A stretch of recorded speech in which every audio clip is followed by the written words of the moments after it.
Untuk mengatasi jenuh di pengungsian, sejumlah pengungsi pria di Desa Samsam, Kerambitan, Tabanan mengisi hari dengan mencari kerja di sekitaran Tabanan. Mencari kerja dilakukan untuk menyambung hidup di masa pengungsian yang tidak menentu. Desa Samsam, Kecamatan Kerambitan, Tabanan menerima 74 pengungsi dari Desa Buanagiri, Bebandem, Karangasem. Mereka ini merupakan satu keluarga besar dari satu dadia di Bebandem. Mereka mengungsi sejak level awas diberlakukan.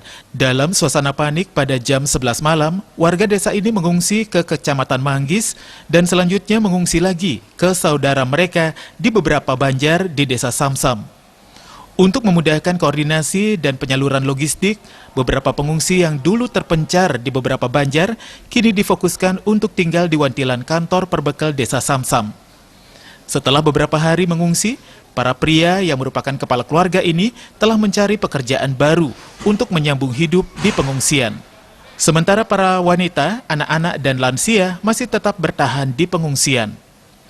Pengungsi ini sangat berterima kasih karena telah diterima dan diperlakukan dengan baik oleh segenap pihak di Desa Samsam, Tabanan. Waktu kejadian pertama itu ya situasinya itu sangat membingungkan gitu, karena menurut itu dari pihak itu lingkungan menyampaikan sudah level 4, level awas. Akhirnya masyarakat di sana semuanya panik dan semuanya lari tanpa memikirkan apa lagi. Itu cuma bisa untuk menyelamatkan jiwa saja begitu. Barang-barang dan sesuatu apapun semuanya itu tertinggal di saat itu.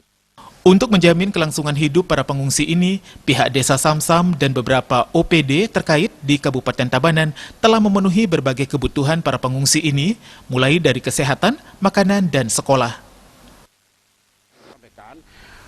Saya punya alasan untuk mengajak dia tuh di sini, menampung di sini, karena apa? Dengan adanya dia sekarang kumpul di sini, kan begitu. Jadi pemantauan kami setiap hari itu jadinya kami lebih gampang, kan begitu. Kami lebih gampang menyangkut terhadap yang namanya kesehatan dan begitu juga pendidikan. Untuk melanjutkan pendidikan, sejumlah anak-anak pengungsi ini sudah kembali bersekolah di sekolah terdekat. Bahkan kebutuhan sekolah mereka telah difasilitasi oleh dinas terkait. Solidaritas Kerama Bali terhadap nasib saudara dari Karangasem di pengungsian terus ditunjukkan. Puluhan donatur berdatangan ke pengungsian Desa Samsam, Tabanan untuk memastikan keberlangsungan hidup pengungsi. Riasa Bali TV.